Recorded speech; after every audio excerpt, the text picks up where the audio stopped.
والله العظيم. عرفتي يا صاحبي راه كنبقى بعض المرات كنقول واش زعما حنا مع هاد الناس زعما واش في نفس الكوكب حنا، واش زعما حنا واش سيور حنا في القرن ال21 وهما باقيين يمكن باقيين في القرون الوسطى. شنا فاش استقبلونا جاو داكشي ديال قريش دايرين داك النبال وداكشي ديال السيوف دخلت في الاجواء ديال الجاره، دخلات هبطات في قسطنطينيه ماشي في العاصمه. الامور مشات مزيانه، ضربنا نيجيريا، ضربنا جنوب افريقيا، وكارت فينا حيدنا العياب الجاره باش نتكاليفاو الكوب دي موند.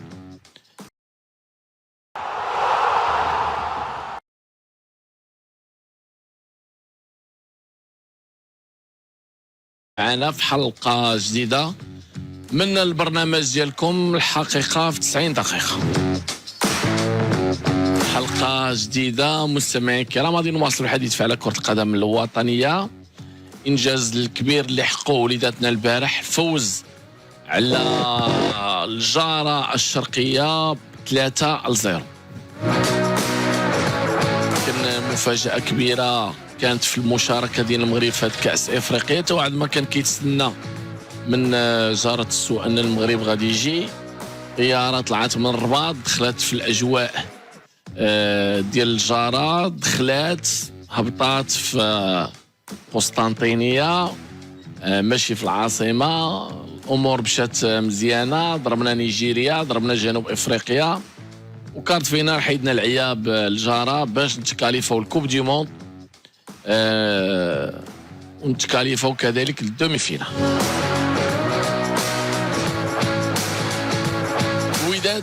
الوداد البيضاوي كيواصل الاستعدادات ديالو، الامور واضحه. الوداد ان شاء الله في الطوب، غادا تكون ان شاء الله نهار السبت في مقابله مهمه مع سان داونز.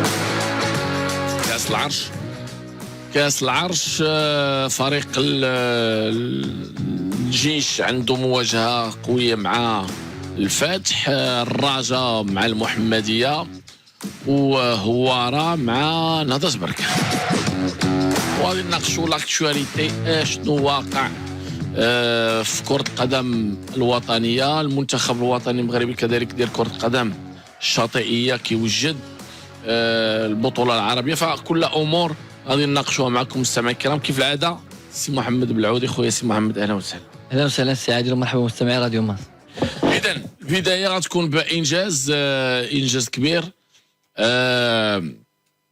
هذا العام ولا هاد العامين الاخرى. فالحمد لله كرة القدم الوطنية غادا في التألق ديالها من بعد التأهل ديال كرة القدم النسوية الU17 الكوب دي موند، وتحقيق أول فوز لكرة القدم النسوية العربية في كأس العالم، التأهل ديال الكبيرات الكوب دي موند، إنجاز العالمي اللي حققوه المنتخب الوطني المغربي في قطر، إنجاز الكبير اللي حققوه المنتخب ديال كرة القدم المصغرة، وصول ديالو لربعونية كأس العالم، الوداد بطل إفريقيا، بطل تشامبيونز ليغ، مشاركة في كأس العالم الأندية، بركان بطل إفريقيا، بطل الكاف، سوبر كوب مغربي. الآن U17 وليداتنا داروا كيف قلنا البارح وكيف قلنا السيمانة اللي فاتت، قلنا بأن المنتخب الوطني المغربي إلا بقينا في الكرة غنعطيوهم قتلة نحيدوا بهم العيا ونوجدوا للدومي فينال. هذاك الشيء اللي وقع. واخا داروا صلاة الجمعة نهار الاثنين، واخا داروا صلاة الجمعة نهار الاثنين خداو 3، كون داروها نهار الخميس ولا نهار الاربعاء كانوا يقدروا ياخذوا شي 4 ولا 5. وهذا هو المشكل ديال الناس اللي كينساو الكرة وكينساو الرياضة وكيبقاو بالعقلية ديال الجنرالات القدام مغبرين وديال العقلية ديال العسكر. ها فين وصلاتهم دائما للحيط، كيضربوا دائما في الحيط. سي محمد، بسم الله الرحمن الرحيم. اولا هنيئا للمنتخب الوطني، انجاز مستحق. برافو لسعيد شيبه واللاعبين والطاقم التقني وكاع اللي ساهم في تتويج ديال المنتخب الوطني بانجاز تاهل لكاس العالم، في انتظار ان شاء الله التتويج باللقب ديال كاس افريقيا في الجزائر. كنظن بان التفوق كان واضح، الطريقه اللي لعب المنتخب الوطني في المستوى الكبير، تنظيم على ارضيه الملعب، هدوء، ثقه في النفس. فكنظن بان النتيجه كانت مستحقه، و3-0 هي بطبيعه الحال كتدل على راسه بان المنتخب الوطني تسيد المباراه وكان هو الافضل جميع الدقائق. فكنظن بان الحمد لله ان المنتخب ما تحرمش من المشاركه، لان لو تحرم من المشاركه كنا غنتحرموا من ان نشوفوا هاد الوليدات ونشوفوا هذا الانجاز، يحققوا هذا الانجاز هذا. دابا تحققت الخطوه الاولى هو التاهل كاس العالم، ان شاء الله نشوفوا الخطوه الثانيه اللي هي المنافسه على اللقب، والخطوه الاهم هي هاد الوليدات نتهلاو فيهم باش انهم يكونوا الخلف الجيل ديال المستقبل ان شاء الله، اللي يحملوا القميص ديال المنتخب الوطني، وما تكونش قطيعه يعني من بعد ما نبقاوش نشوفوهم ولا نقاطع لان الاخبار ديالهم ولا ما نبقاوش نعرفوا عليهم حتى شي حاجه. نتمنوا بان كاين اللاعبين اللي بينوا ان عندهم مهارات كبيره، عندهم دي طالون، يستاهلوا انهم ان شاء الله في المستقبل يكونوا لاعبين كبار. فكنتمنوا ان تعطيهم الرعايه يعني الواجبه والرعايه الكامله من اجل انهم يوصلوا المسار ديالهم كلاعبين يعني محترفين. فكنظن الى كاين شي نكسه فهي اللي كاينه اليوم في الجزائر بعد هذا الانجاز هذا.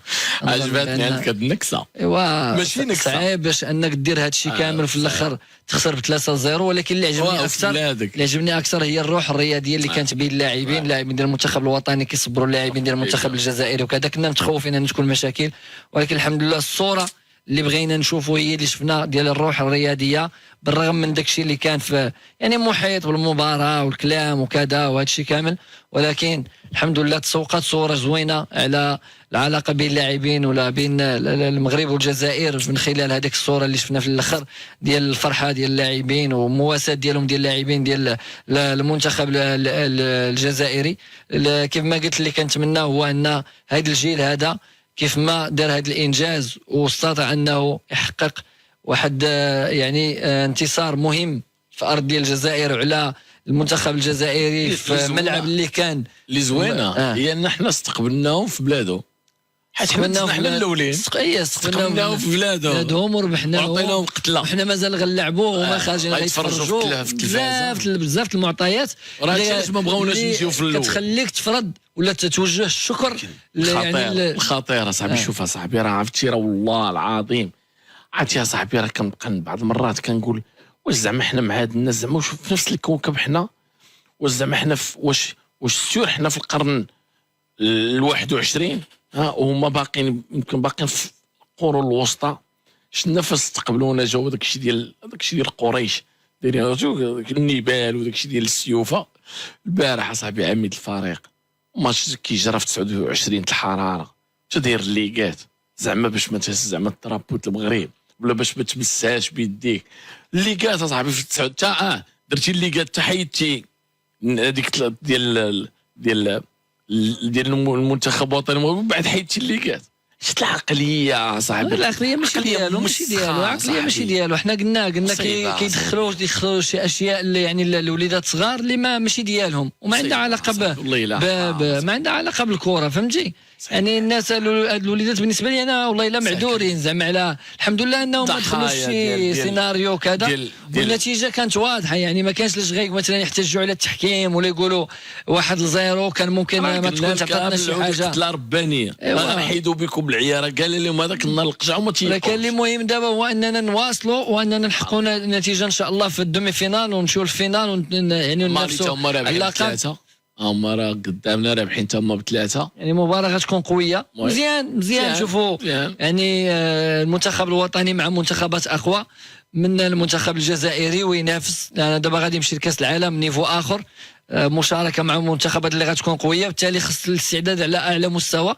وهاد المباريات كتكون مهمه لا اللاعبين لا الطاقم التقني باش يعرف النيفو الحقيقي، يعرف فعلا يعني اللاعبين والمستوى ديالهم. فانا كنبغي نقدم الشكر لسعيد شيبه لانه حتى هو كان هادئ في التصريحات ديالو، كان رزين كما كنقولوا في التصريحات ديالو لا قبل المباراه ولا يعني من بعد المباراه.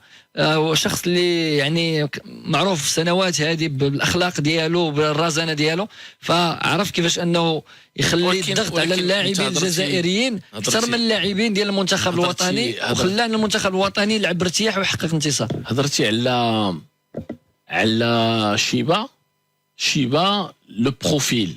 دائما انا وياك سنوات وحنا كنهضروا على دائما لو بروفيل. يمكن سعيد شيبه كلاعب نيفو عالي، لعب في الاو نيفو، لعب في الدوري الاسباني، الدوري الفرنسي، دوريات كبيره، دار واحد جوج ولا ثلاثه ديال كوب دافريك، دار كوب دي موند، لعب في مستويات كبيره كلاعب. يمكن كمحلل كان من احسن المحللين في قطر في البي ان سبور، وكنا كنتمتعوا بالتحليلات ديالو. يمكن فاش دخل المغرب وخذا بزاف ديال الفرق ما نجحش في الحسيمه، بيتيت ما نجحش في زمامره، ما نجح. ولكن لو بروفيل ديال سعيد شيبه مدرب هاد لي جون ها هو نجح. هذا هو الاختيار. يمكن بزاف ديال الناس وانا واحد منهم، نهار اللي سمعت بان سعيد شيبه عطاوه U17 قلت علاش زعما. مي في الاخر لو بروفيل ديال سعيد شيبه، لو شوا ديال فوزي القجع ان سعيد شيبه يشد U17، هذا هو لو بروفيل، ها هو نجح. الوغ دائما الاختيارات يمكن انا رئيس جامعه اختاريت وليد في واحد الوقيته صعيبه اللي كان تقدر تريب كل شيء، ولكن بالي لو بروفيل اختاريته ونجح. ها هو دابا اختار سعيد شيبه. كنتي كتنتظر منه سعيد شيبه ياخذ U17؟ لا جامي، لان كانوا عنده جوج ولا ثلاثه ديال الفرق اللي داز معاهم في البطوله، في بريمير ديفيزيون، في دوزيام ديفيزيون ما نجحش. خلى ان لو شوا في حد ذاته كلشي تفاجئ عليه. حنا ما عرفناش حتى واش كان معاهم، حتى باش تلقيناه لاعب، تلقيناه وصل الفينال، تلقيناه هو في كوب دافريك. ها حنا دابا كنهضروا على الاختيار ولو بروفيل مهم جدا. وهاد لي جون دابا شوف فاش كيكون قدامهم ان موديل بحال سعيد شيبه بلا كومونيكاسيون. دائما كنرجعوا لا كومونيكاسيون، انسان هادئ في طبعه، واخا هو راه كيغلي من الداخل، ولكن لا كومونيكاسيون هادي، اسلوب، الطريقه، ها هو لو ميساج داز مع هاد الوليدات. بطبيعه الحال شوف، اول حاجه هو لما كان الاختيار خاطئ، راه النتائج بطبيعه الحال ما غتكونش يعني. كان اختيار في المستوى بطبيعه الحال غتعطيك نتائج في المستوى، ولا الا ما وصلتيش كاع للهدف المهم كتحقق نتائج اللي هي ايجابيه. هذا امر مفروغ منه. ملي كنبغي نحط واحد المشروع، اهم شيء في ذاك المشروع هو رجل المشروع اللي غينجح هذاك العمل اللي انا باغي ندير. ممكن تكون عندي امكانيات، تيرانات، كذا كذا، ولكن ما عنديش واحد رجل المشروع اللي هو مدرب ناجح، ولا هو المدرب اللي كيتناسب مع ديك الفئه ولا مع ذاك المشروع. بطبيعه الحال غيكون الفشل. واخا ما عادش يكون عندي تيرانات ديال افضل في العالم وكره ما عرفتش شنو كذا، بالتالي خص هذاك البروفيل حتى هو الاختيار حتى هو مهم. فالجامعه ما خصوهاش الحق ديالها في الاختيارات اللي دارت لها ديال والد الكراكي، الاقاله ولا القرار الصعب اللي خدا فوزي القجر باقاله ديال خليل لوزيتش واختيار وايد الكراكي، ولا في الاختيارات باقي الاختيارات ديال المدربين المنتخبات. نتمناو ان حتى واحد ما يخيب الظن ديال المغاربه في المنافسات. مازال كاين استحقاقات اللي هي مهمه ديال المنتخب الاولمبي، نتمناو حتى هما يحققوا نتائج ايجابيه ويتاهلوا يعني الاولمبياد. الا تاهلنا نكون ضمن العالم الكامل، ماشي الكامله، فتنا الكامله شويه. اش بخا غنضموا كوب دافريك، غنضموا كوب دي موند ان شاء الله. درنا كاتريام في كوب دافريك، درنا كارت فينال في كوب دي موند ديال الميني فوت، الدريات U17 في كوب دي موند، الكوب الكبيرات في كوب دي موند. حققنا اول فوز لكرة القدم العربيه في كاس العالم U10 سمعني مزيان، U17 ديال الدريات لعبوا كوب دي موند. حلمه تقدر انت تبغي في الحلم تخرج هاد الحلمه ما تخرجش لك. ها هما الكبيرات غيلعبوا في كوب دي موند. احنا شفنا هاد لي جون ملي جات هاد لافاك ديال المدربين لي جون وكذا، شفناهم شنو داروا في الالعاب البحر الابيض المتوسط، ضربناهم عاوتاني حيدنا بهم العيا وتكاليفينا ودرنا 3 بلاص. ها هما هادو U17 راك عارف اش داروا هذاك النهار، حنا رابحين وخش لعبوا التيران وداك الشيء وهذا. ومن بعد هذاك الجول اللي سلخوا وضربوا معاه حماهم البال. بقى يلا زيدوا، شكون يتيري، شكون يضرب، انا يلا زيدوا. بقى واحد لقيتها انا ما كرهتش، صافي بركه 3 صافي بركه قتلاء ولكن ماشي عاوتاني فضيحه. بارك عليكم باش تعرف واحد صاحبي كتخرجوا من الكونسونطراسيون. كديه نهار الاثنين باش يصلي صلاه الجمعه، داروا هاد الضغط من بعد كدي عند العساكريه، من بعد كدي عند الجنرالات، من بعد اش تخربيق. داروا الضغط على راسهم، يعني ما عارفينش بان راه ماشي لو نيفو ديال اللاعب بروفيسيونيل اللي ممكن انه يتحمل هذاك الضغط ولا هذوك الممارسات، فهمتي. واحد باقي جاي جون، باقي خصو يكون بعيد على هذه الممارسات اصلا كرياضي، خصو يكون بعيد على هذا الشيء. دخلوا لاعبين في الضغط مزيان، وراه قال اش يبان لكم اللي عليهم الضغط لاعبين في تيرانهم وداك الشيء. قال لك شو في التليفون ما عرفتش في الراديو. دابا واش على دابا في الراديو ولا التليفون كيصولي كيفيبري حتى هو شي واحد كيعيط عليك وما عارفش. شي واحد بغى يدخل واقيلا ما فهمتش هاد الافير، ما فهمتش. شكون هو بعدا اللي معيط؟ كنقولوا لي راك هنا والله الا ما عارفش، يمكن نقول لي شكون واحد الصديق السيوس والله الا بالعود الا خدام وكيهضر وحق الله العظيم، الله يهديك السيوس، رجعوا له والله يتخدم خليه يهضر في التليفون، داير اشاره يهضر في التليفون. يلا دير. رجعنا معكم مستمعين الكرام دائما في راديو مارس. كيف قلنا المغرب U17 برافو الوليدات، برافو الطاقم، برافو لكاع المغاربه اللي كانوا تايقين في هاد الوليدات. حنا كانت عندنا ثقه كبيره بان هاد الوليدات غادي يتكاليفوا ان شاء الله الكوب دي موند. شيبا لا كلاس ديالو بالرزانه ديالو عطى صوره حضاريه جميله جدا الاطر المغربيه الحمد لله. وهاد لافاك ديال المدربين كنشوفوا العز ديال كره القدم المغربيه، درنا وجابوه الاطر المغربيه اللي لعبوا في الاونيفو. كنهضروا على شيبا هو مع هاد الوليدات، كنهضروا على وليد الركراكي، كنهضروا على عموته، على جمال السلامي، على طريق السكيتشيوي. لعبوا في الاونيفو وها هما الان كيبينوا بانه كمدربين فناجحين. خداو لو غولي من عند محمد فخير، من عند زكي، من عند المرحوم مصطفى مديح الله يرحمه والله يوسع عليه. ومازال لافاك اخرى ديال الاطر الوطني اللي جاي ان شاء الله، لي جون اللي طالعين، ومازال نترجى خيرا. الان احنا الان في الدومي فينال، غنلعبوا مع مالي رابحه بدقيقه 72 رابحه الكونغو 3-0، ودايرين ماتش بشويه عليهم لعابه كيلعبوا كره جميله جدا. مالي في منتخب اللي كيلعب الكره. دومي فينال ابخي 3 جور ان شاء الله المنتخب الوطني المغربي دومي فينال مع مالي، في انتظار ان شاء الله لما لا الفينال ولعبوا على كوب دافريك. في انتظار كذلك U23 المنتخب الوطني المغربي اللي غتكون كوب دافريك مؤهله للالعاب اولمبيه. كنظن بقات خاصنا الالعاب اولمبيه ونديروا ان شاء الله هي اللي باقا خاصه باش نتوجوا هاد يعني هاد الانجازات اللي دارت الكره القدم الوطنيه. هي هذه اللي خاصه، ماشي ديالك هذه، ماشي ديالك. هو بدا الدقه وهي هذه ماشي ديالك هذه. بقات حيت الالعاب اولمبيه، حيت فاش التنظيم المغرب نظم كوب دافريك ديال الدريات نجاح باهر، زوينات باهر زين. نظمنا تشامبيونز ليغ، لا تشامبيونز ليغ ديال الدريات. نظمنا كوب دي موند دي كلوب نيفو عالمي. غنظموا كوب دافريك فينا هما كانوا دخلوا معنا في الدوسي، وقال لك حنا اللي غنديروا عندنا ملف قوي وغنظموا 25 والتصويت هو الذي سوف.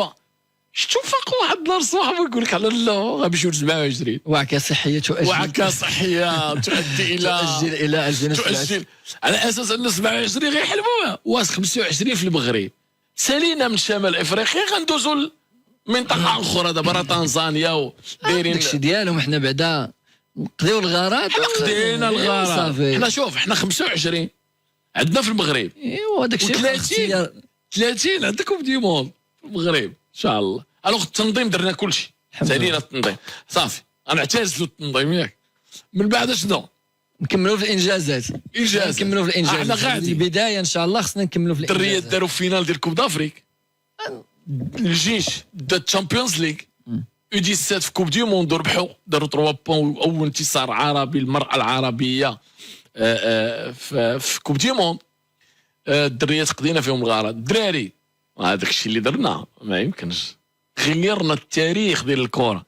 التاريخ الكرة فاش كتهضر على التاريخ الكرة، افريقيا توصل للدومي فينال اشاعة ما كايناش، حتى بالضحك ما كيفكروش فيها. ومع من مع الصحاح شكون ابطال حيدنا العالم والوصيف وهذا وداك وكذا. الشيء كامل. انت لاعب والبرازيل كتفرج.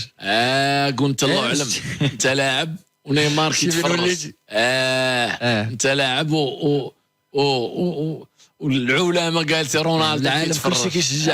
السبليون درتي كيتفرج. استثناء. العالم العالمي والعالم الاسلامي والعربي وكل شيء. هذا الشيء باش نصافوغ اصاحبي. حنا دائما كندخلوا في المشاكل وداك الشيء مي بارفوا يلفو سافوغي. كنشوفوا بحال دابا المنتخب ديال الميني فوت ديالنا والحمد لله. هشام دكيك دار عمليه جراحيه والحمد لله دازت الامور بخير وخرجت ناجحه ان شاء الله. النجاح ديالو من النجاح ديال كاع المغاربه. ها هو دابا كوب دافريك ولا البطوله العربيه داك الشيء نمشيو نقصروا كنديروا كنبريباريو. شوف بريباريو باش نوجدوا لهاد الماتشات الصحاح. درنا لقينا راسنا لاعبين كارت فينال ديال كوب دي موند مع البرازيل. محاوله ماركا ورجعوا سدوا علينا وداك الشيء. من بعد جقنا البرازيل مزيان لعبتوا معنا. قلت اجي نعاودوا شي ماتش. فين جاو لعبوا معنا؟ برازيل بالبالماريس ديالهم بالارماده المحترفين ديالهم وبالصحافه ديالهم بالعالم كله. جاو لعندنا العيون ولعبوا معنا البرازيل. اش درنا لهم؟ ربحنا البرازيل في العيون. ومن بعد ربحنا البلاصه فوت صار ربحنا البازر. لا ابولا نوبا هذوك ربحناهم في الشمال الاخرين ربحناهم عرفتي ديك لا ولينا داصر عرفتي ملي كتصل على شي واحد كيكون كيسلخك وتشدو تولي ديما باغي تدار معاه باش ترد ليه داك الشيء اللي دار. ملي فوت نتوما كتقولوا نتوما با في موفاش كل بوانت. نتوما با في الكبار اجي كل بوانت. راه نسيت هاد اللقطه. نسيت باننا البرازيل مالي البالون ضربناهم في داك الشيء ديالهم. خلينا نضربوهم في كرة القدم الشاطئية ان شاء الله. ان شاء الله. وعمر مجيد الخالي ترجل معنا. عمر سيلا ومجيد الخالي يقضيو الغاره وما تعرفش مشينا نضربوهم حتى في البحر ان شاء الله. ما بقاو نضربوهم في الميني فوت. قال لك واحد الطموح ما خصوش. خدم على راسك واحد الطموح وخدم على راسك. كاين عندك الصح. الكره هذه ما فيهاش المنطق. خدم على راسك ان شاء الله تلقى راسك في المستوى الكبير ومع الانديه الكبيره. وهذا الشيء راه الحمد لله داروا والد يعني هو اللي خلانا يعني الطموح ديال المغاربه ولا التفكير ديال المغاربه ما بقاش محدود في كره القدم. يولي طموح اللي هو كبير. انا ملي كتشوف اللاعبين ديال المنتخب الوطني المستوى فين كيلعبوا والامكانيات ومع من كيلعبوا ديما كنا كنتسائلوا علاش كيلعبوا مع الفريقين في الهو نيفو وملي كنجيو هنا ما كنقدروش نديروا بهم. ولكن كان خاص واحد السيد كما كنقولوا رجل المشروع اللي تكلمنا عليه اللي كيحل هذوك البيبان المسدودين عند اللعابه.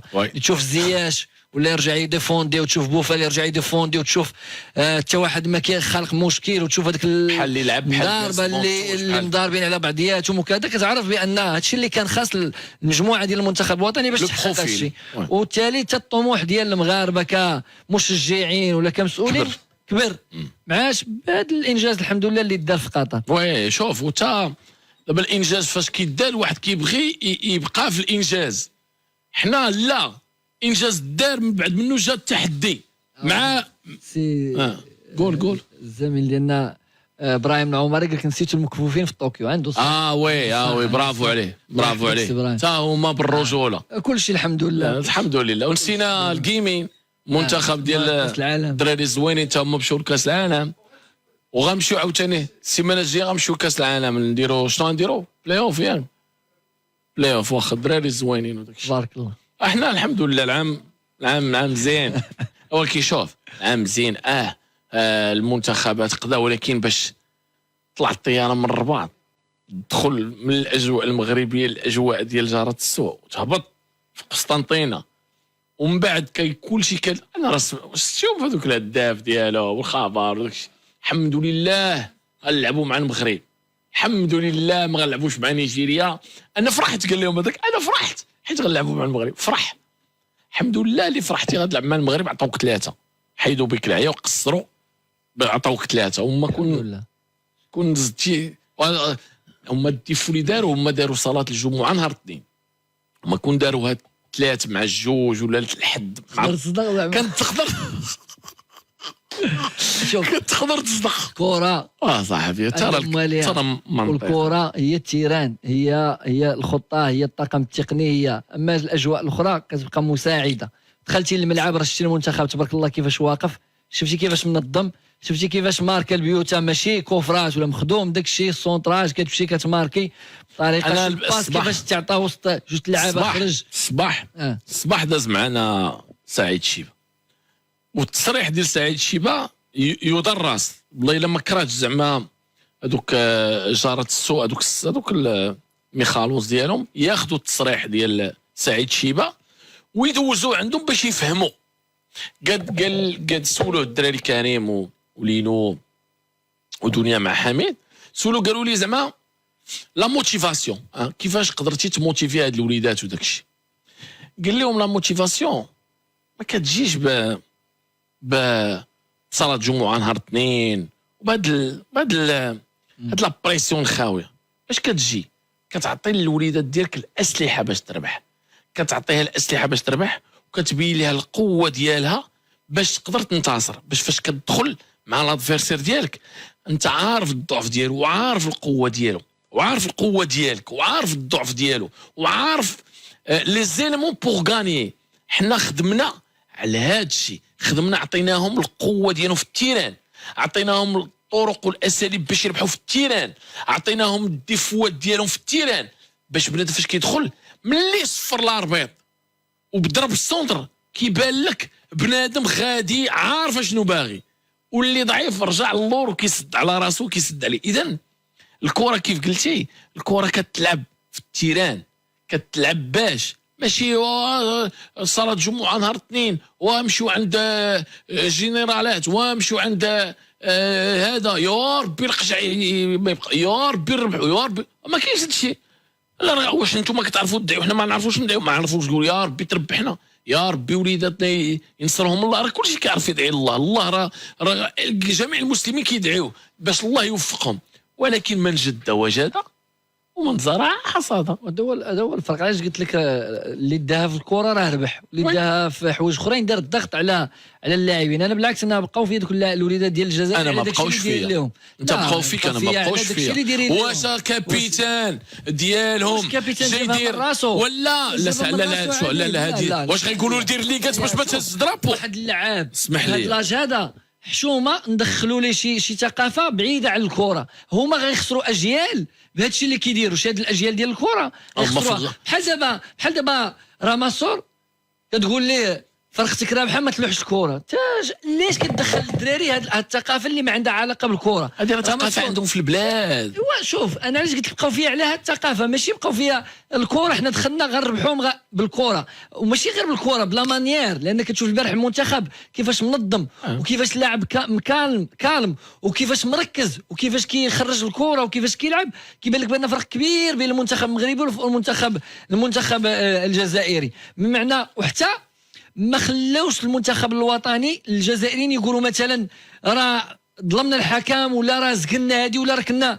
كان المنتخب يعني الوطني افضل بكثير من المنتخب الجزائري ويستحق يفوز. هادشي علاش قلت لك اللي داها في الكره راه ربح. وهذوك الوليدات دخلوا لهم شي حوايج ولا فرضوا عليهم شي حوايج ولا عطاهم شي حوايج فوق الطاقه ديالهم، النتيجه ها هي كيخلصوا دابا بانهم تقصاو من كاس افريقيا اللي منظمينه. واللي دابا مشكل نظموا الشان ما داوش، نظموا كاس افريقيا ها هو تقصاو منه. ف يعني كدير يعني كتنظم تظاهرات رياضيه ولكن كتخرجها عن السياق ديالها انت كمنظم بداك التخربيق اللي كدير وبالافتتاح اللي داروا في الشان وكذا وكذا. وفي الاخر كتكون النتيجه شنو هي؟ انك تخسر كلشي، خاسر في تيرانك الشان وخاسر مع المنتخب المغربي اللي ما كانش غيشارك ولا ما بغيتيش يشارك ومشى لكاس العالم على ظهرك مشى لكاس العالم. ماشي شحال خيبان التقصينا ومشينا لكاس العالم على ظهره، فهمتي معنى. فانا ديما كنقول خلي الناس تلعب الكره وديها في الكره. اشياء اخرى ما عندها علاقه بالكره خليها بعيده على هاد الوليدات، لان هاد الجيل غتحتاجوه من بعد. كيف ما حنا هاد الجيل كنقولوا باننا ربحناه ومازال كنتسناو منه ان شاء الله يكون الجيل ديال المستقبل في المنتخب الوطني. ونتمنوا الخير ان شاء الله. برافو الوليدات ديالنا، مقابله كبيره محترمه لا كلاس كيف قلنا، مقابله وجدنا بها الدومي فينال ان المنتخب الوطني المغربي لا كلاس ديالو ولات كلاس مونديال. كنعرفوا اللاعبين ديالنا اللي كيلعبوا هذاك الوليد ديال لاجاكس ولا ديال اليوفي، لاعبين دي جون ديال لاكاديمي ديال الحسنيه ديال الفاس ديال لاعبين دي جون اللي تكونوا في بطوله وها هما غاديين ان شاء الله، والحمد لله هما غاديين، نتمنوا لهم الخير ان شاء الله. دومي فينال مع مالي. مالي رابحه ب 3-0، بقى واحد 5 دقائق وسليم رابحه ب 3-0، تقدر تربح ب4 ب5 من الصباح هما كيزقلوا. مقابله مهمه ان شاء الله ديال الدومي فينال، في الانتظار نركزوا على الماتش ديال الدومي فينال ومن تما لتما ربي تما. المنتخب الوطني المغربي برافو، الامور واضحه كيف قلنا. انتظروا منتخب ديال مالي في لا دومي فينال ان شاء الله يكون الخير مع الوليدات ديالنا.